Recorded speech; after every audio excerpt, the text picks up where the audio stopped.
Pas de ma faute si je préfère Ronaldinho à Zidane. De Laurenti pense que le mec, il dépense 1 euro, il meurt. Pour moi, Neymar, je suis désolé, mais c'est vraiment le meilleur joueur du monde de poker. Le débat qui est le meilleur entre Messi et Maradona, alors qu'on sait tous que le meilleur 10 argentin c'est Riquelme. En 2023, j'ai plus confiance en Franck Hez que Max Allegri.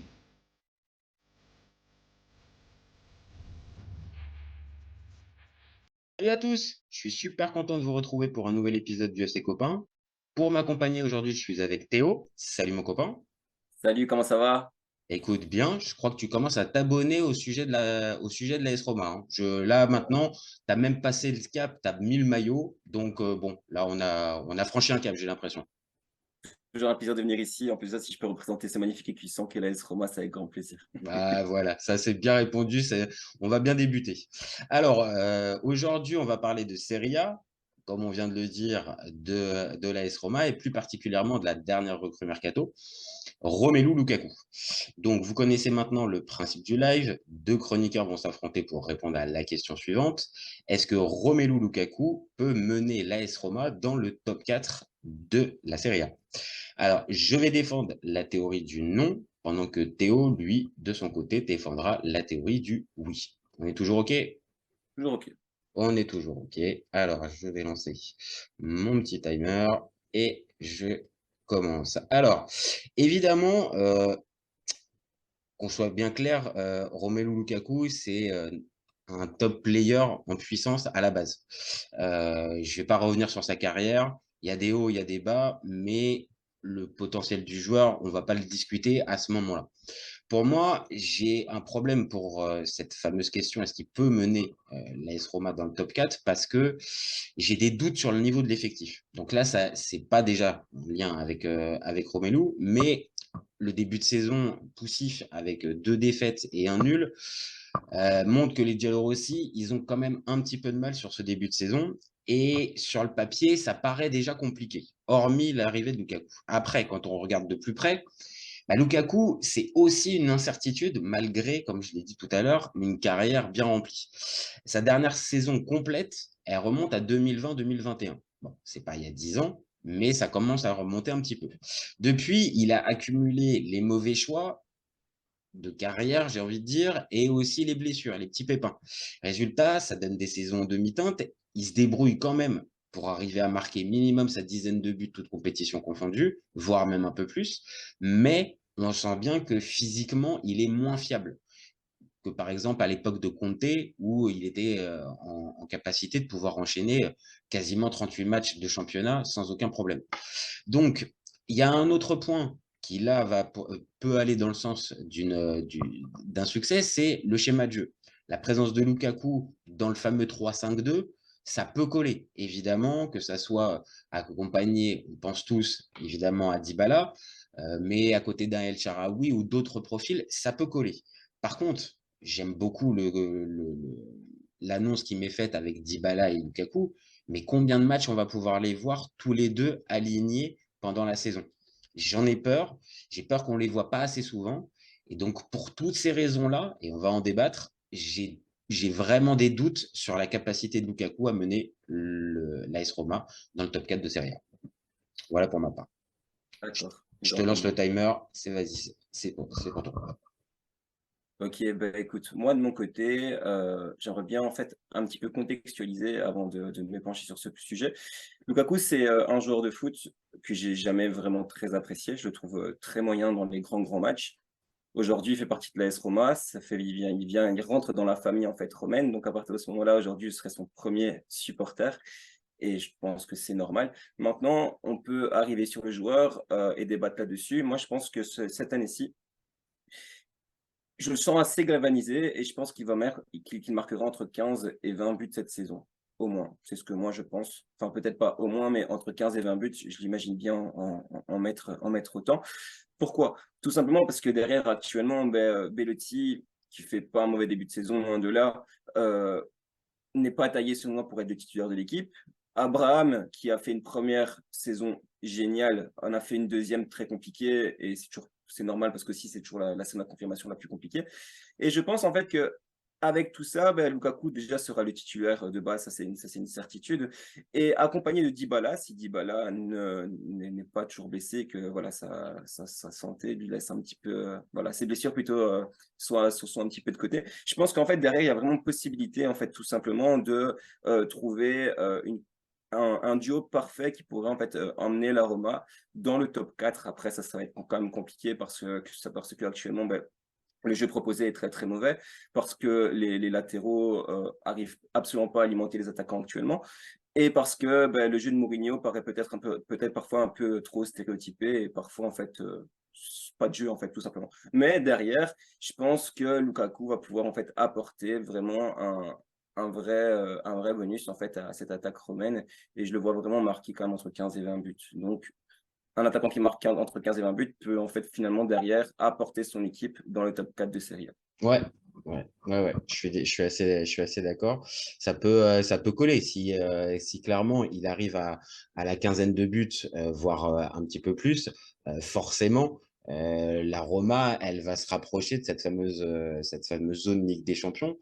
Tu as dit un truc intéressant sur lequel j'ai envie de rebondir direct, c'est le jeu des latéraux. Et enfin, c'est la prestation des latéraux. Et dans le 3-5-2 et encore plus un joueur comme Lukaku, il est dépendant aussi de ces pistons-là et donc aussi un peu de l'animation offensive. Et donc, c'est vrai, moi, j'ai pas vu les 3 matchs de la Roma, j'ai vu que celui contre le Milan en entier, vendredi dernier. Et Ouais, nickel. c'est vrai que tu sens que ce fameux jeu sur les côtés, alors est-ce que c'est les joueurs qui sont pas adaptés? Est-ce que c'est l'équipe qui ronronne encore? Mais c'est vrai que pour l'instant, on voit pas grand-chose. Et donc, par conséquent, à Lukaku, s'il a pas de centre et s'il a le jeu sur les côtés, c'est faible, ça va être compliqué pour lui, je pense. Bien sûr, voilà, c'est ça. Je suis d'accord par rapport à ça. Après, je pense que ça tendra à évoluer de plus en plus. Aujourd'hui, en fait, Mourinho s'entête à ne pas titulariser Karsdorp, qui pour moi, en fait, est un joueur un latéral qui centre bien, beaucoup et bien, en fait, tout simplement. Mais Je pense que il y a un problème entre les deux. Il y a un problème entre ouais, les ouais, deux. C'est il y a un vrai problème entre les deux, hein, je pense, tout simplement. En fait, si tu veux, il y a de ça un an ou deux, match contre Sassuolo, donc c'était il y a un an, en fait, début de saison l'année passée, match contre Sassuolo. Il rentre, derrière, il y a Sassuolo qui marque un but. Je pense qu'en fait, on gagne 1-0, et finalement, ça finit 1-1 ou 2-1, et ça finit 2-2, je sais plus trop, finalement. Mais Mourinho le tient pour responsable. Derrière, il est mis au placard pendant quelques mois. Et il n'y Il a pas une revient. histoire aussi avec le contrat aussi? Il y avait pas une histoire il voulait pas prolonger le contrat aussi? Ou c'est, non? Ça, franchement, ça n'a jamais été vraiment très avéré, donc j'ai pas envie Ok, d'accord. de me pencher là-dessus. Mais enfin, voilà, quoi. Donc, oui, je pense que si Mourinho et Karsdorp déjà font la paix, ce serait déjà un peu mieux parce que Karsdorp, pour moi, est un très bon latéral droit. Après, de l'autre côté, Zalewski contre le Milan, c'est vrai qu'il a vraiment pas été en réussite. Mais moi, je pense C'est un joueur qu'aujourd'hui, il va intéressant, hein. C'est un joueur passer très un cap intéressant. cette saison. Et puis, au-delà de ça, enfin, on a quand même des joueurs, selon moi, qui montent souvent et qui font aussi bah, de très bonnes passes. Je pense à Cristante, qui a pour moi une vision du jeu assez exceptionnelle. Et même Mancini qui en fait monte souvent en fait pour aussi donner des ballons comme on l'a pu voir en fait en finale d'Europa League bah, ici contre Séville ou alors en finale de Conference League où c'est lui encore une fois qui donne la passe décisive pour Zaniolo il y a de ça enfin Tirana il y a de ça un an et demi quoi. Non, non, mais Donc bien. Ouais, vas-y, pardon. donc voilà, après, ce qui est génial avec Lukaku, et déjà on a pu le voir contre le Milan, c'est que c'est un poteau, le mec. En fait, tu lui fais une passe et la passe te revient. C'est aussi simple que ça.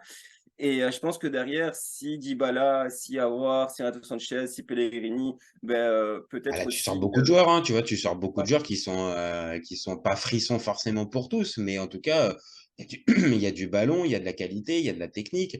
de Et suite. c'est évident que si tu arrives à faire un ensemble, alors, et là, ça me paraît trop offensif pour Mourinho, mais on va dire, tu arrives à Ouais, trouver une mayonnaise un petit peu entre ces mecs-là.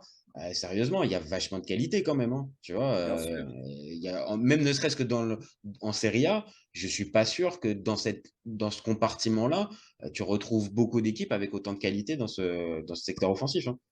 Très clairement, s'ils sont tous au top, c'est vraiment c'est incroyable. Le problème, c'est que bah, il y a les blessures derrière. Et c'est vrai que toi aussi, tu as soulevé un point important, c'est ce que Lukaku aura la condition physique et la condition tout court en fait, pour pouvoir jouer une saison entière sans se blesser. Ça, c'est un inconnu aujourd'hui. Mais selon moi, s'il est vraiment dans sa top forme pendant les 30 matchs de la saison, selon moi, la Roma peut aller accrocher le top 4. Bien sûr, après, ça ne tient pas enfin voilà, voilà, ça ne va pas tenir que du Lukaku, on a besoin d'autres joueurs Non, bah, derrière. bien sûr, après ça Mais euh, le foot se joue à 11 et évidemment que, il y aura besoin de, la qualité, dans tous les secteurs de jeu, à commencer par le gardien, parce que c'est pareil aussi, même si bien c'est sûr, pas le débat, mais, forcément, tu es obligé de te poser la question: «Est-ce que si la Roma peut arriver dans le top 4, avec le gardien et les performances affichées par le gardien depuis quelques semaines, voire quelques mois?»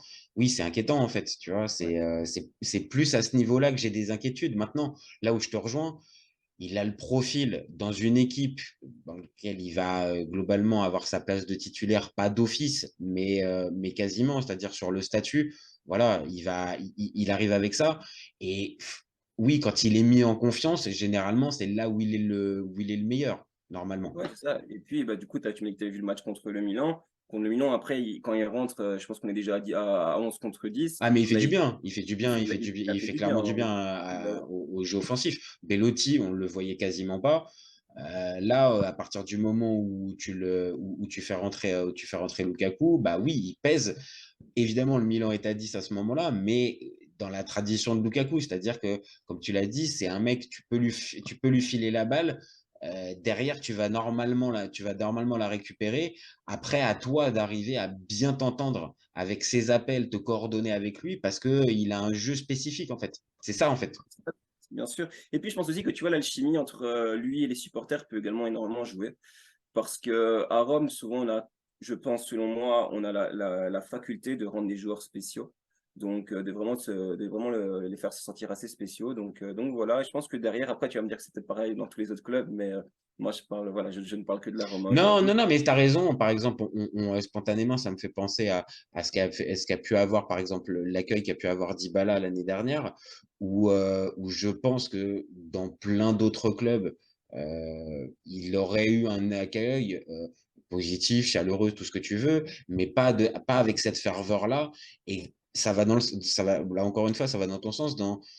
Oui, peut-être que la Roma et les supporters arrivent à faire comprendre et à faire ressentir un truc un petit peu particulier au joueur qui fait que bah, le joueur va avoir peut-être ce supplément d'âme ou va se Non, donner un peu plus que c'est dans vrai. un autre club où la pression va être lambda, par exemple, où les supporters vont être peut-être un peu moins chauds. D'office. Après aussi, ce qui fait peut-être un peu peur, c'est, est-ce que Mourinho va finalement terminer la saison? Parce que, enfin, aujourd'hui, moi, voilà, pour moi, c'est Mourinho jusqu'au bout parce que, voilà, c'est l'entraîneur et je suis convaincu qu'il faut le soutenir. Maintenant, si demain, imaginons, on n'est pas à l'abri que Mourinho parte, je sais pas, hein, et je vais un peu plus loin, comment se sentirait Lukaku dans cette situation, si jamais cette situation venait à arriver? C'est une question peut-être à se poser aussi. Après, aujourd'hui, voilà, un point sur 9, début de saison très compliqué, enfin très poussif plutôt, parce que c'est pas non plus très compliqué, parce qu'on a quand même vu des belles choses lors des 2 premiers matchs. Derrière, voilà, il touche 3 montants et voilà. Puis bien sûr, défensivement, ça me paraît assez faible actuellement, je dis bien. Maintenant, derrière, je pense qu'après après la sauce, tu donc après, je ne connais plus le mot en français. La trêve, Après la trêve, après la ouais, trêve. la trêve. Dopo la Désolé. sosta. Après la trêve, je pense que ça va déjà un petit peu plus se remettre en place et on verra un peu ce que ça donnera, quoi. Mais derrière, si Mourinho peut aligner un 11 type l'espace de quelques mois et enfin voilà, et qu'il est un petit peu aussi épargné par les blessures, je pense que la Roma peut quand même faire Bah, c'est une belle peut-être saison. là aussi, on va dire, l'année dernière, on l'a vu, la Roma était Dybala dépendante, et peut-être que là, en te rajoutant, on va dire, un autre joueur offensif majeur, peut-être que tu seras moins dépendant d'un joueur, alors peut-être du duo, ça j'en sais rien, évidemment, mais tu élargis un petit peu ta palette. Maintenant, oui, là, comme tu l'as dit tout à l'heure, la défense, moi, m'inquiète un peu. Et ça, après, bah, malheureusement, dans la question qu'on pose, oui, Lukaku, il peut faire sa partie du boulot, comme on l'a dit, une quinzaine, vingtaine de buts, ça paraît crédible vu le jeu proposé et vu la place qu'il va avoir dans l'effectif. Mais si derrière, par contre, bah, il y a une moyenne de 2 à 3 buts par match encaissés, bah, forcément, là, Lukaku, il pourra marquer la vingtaine de buts même, ça sera compliqué pour la Roma. Pas d'office, bien sûr, mais ici, il y a un vrai problème défensif à régler. Et, au-delà de Patricio, moi, Smalling commence aussi à me faire pas mal Ouais, peur. ouais, J'ai il semble vraiment sur le déclin. Et c'était vraiment ouais, une super bonne surprise, vraiment, quand il est arrivé. Moi, perso, quand je l'ai vu débarquer de Manchester United, je me suis dit, oula, je sais pas. Et vraiment, comme on pouvait le dire ouais, avec Matic la dernière fois, bah ouais, il m'a surpris. Mais là, je le sens quand même plus lourd et ouais, moins sécurisant, en fait. ouais, c'est clairement le cas. En tout cas, sur ces 3 premiers matchs, enfin, il me paraît vraiment, assez dépassé. Maintenant, encore une fois, c'est le début de saison et on verra un petit peu ce que ça donnera, dans 2, 3 semaines, un mois, 2 mois. Allegri l'a dit, hein, récemment, il a dit: «On commencera à faire les comptes après, la phase aller», en fait, tout simplement, donc après le 31 décembre ou 10 janvier, je sais plus, quelle date il avait donné et voilà, aujourd'hui, voilà, c'est encore peut-être un peu trop tôt pour en parler. La trêve arrive, elle va faire du bien, elle va vraiment faire du bien. Ici, Mourinho a laissé 3 jours de congé jusque mardi, en fait, aux joueurs qui restent, en fait, Mhm. Ouais, je à pense que Tiresport. là, il y a besoin d'un break après la préparation, le début de saison et là, cette mini trêve, ouais, ça permet pour certains clubs. Après, la Roma, comme tout club de haut standing, bah forcément, tu as tout un tas d'internationaux qui partent pendant cette période-là. Donc, difficile vraiment de travailler avec tes joueurs. Je pense que Lukaku va partir en sélection, Dybala la même chose. Donc, t'as c'est toujours difficile. Par contre, c'est vrai pour ceux qui sont pas internationaux ou pour les jeunes, ça permet aussi de pouvoir de régénérer Et un un petit petit peu, peu le ouais. truc. Et au final, il est quoi? Il est prêté? C'est quoi? C'est un prêt avec option Ouais, d'achat? C'est quoi? non, actuellement, il est prêté. Maintenant, derrière, on verra un petit peu, ce que ça donnera par la suite.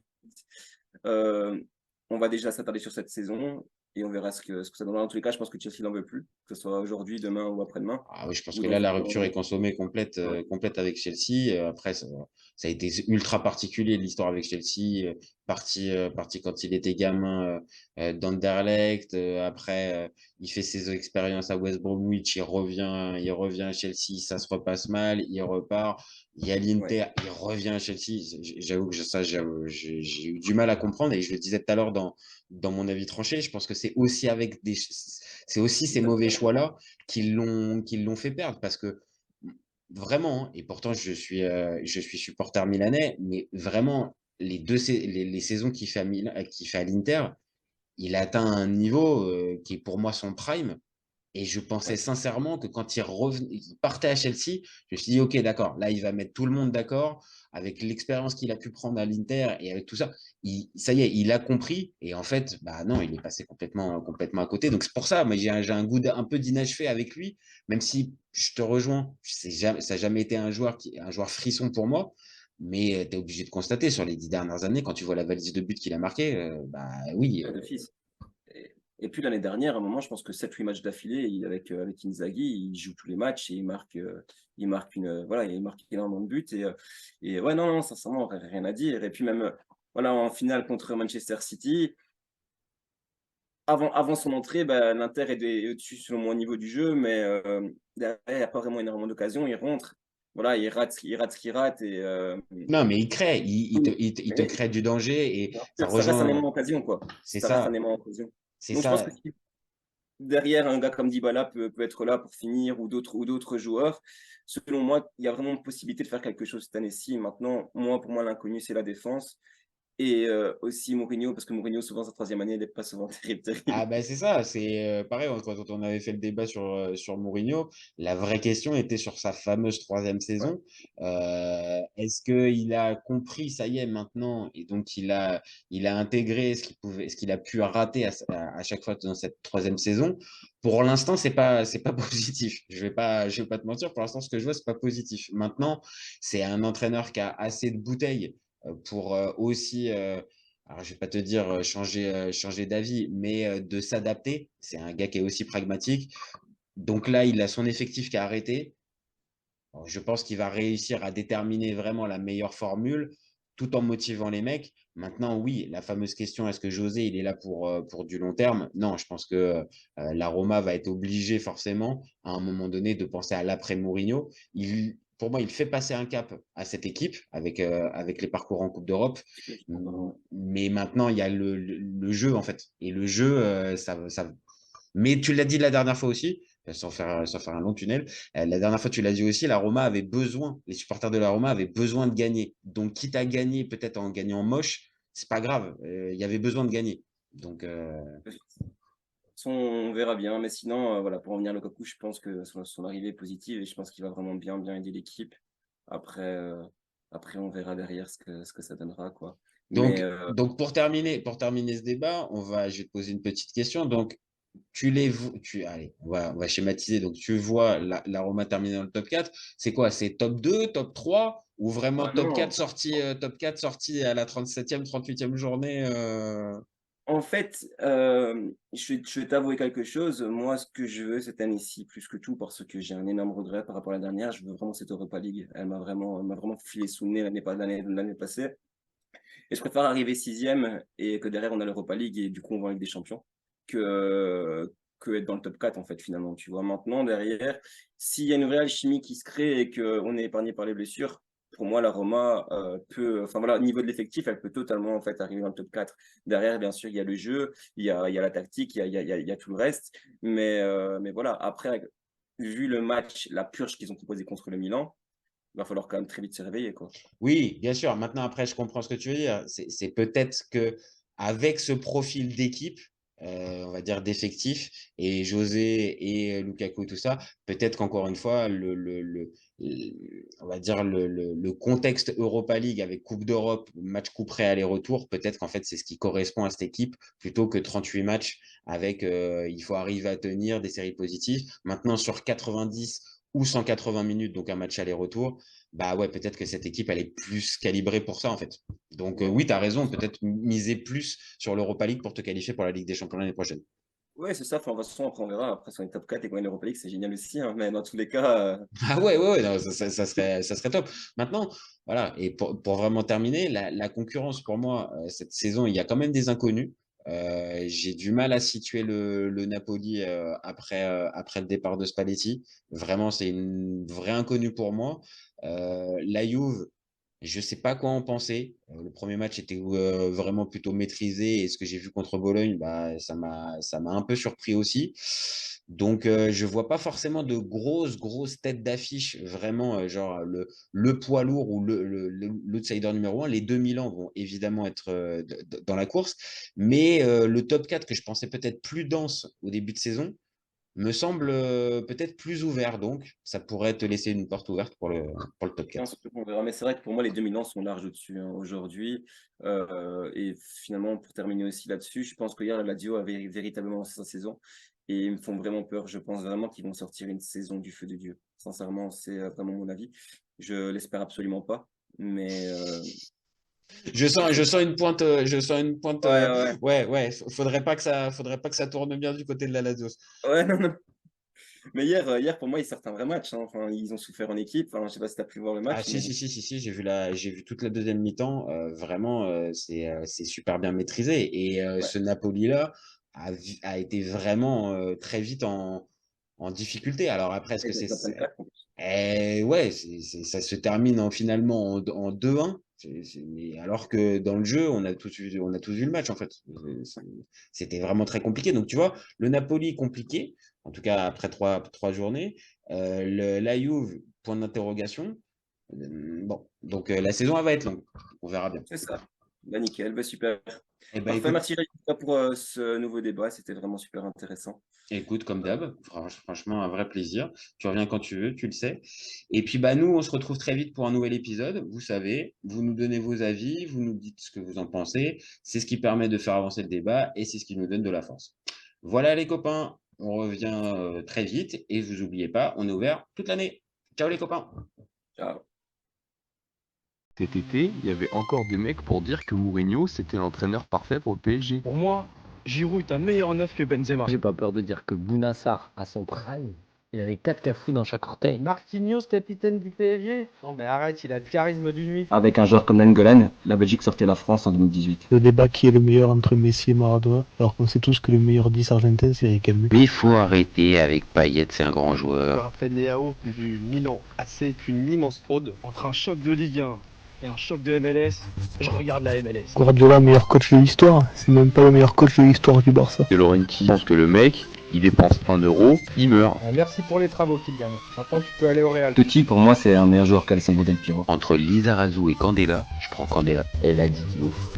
il fait pas partie des meilleurs du football. Si t'enlèves le championnat anglais, allemand, espagnol, italien, portugais, lituanien, la Ligue 1 c'est le meilleur championnat européen.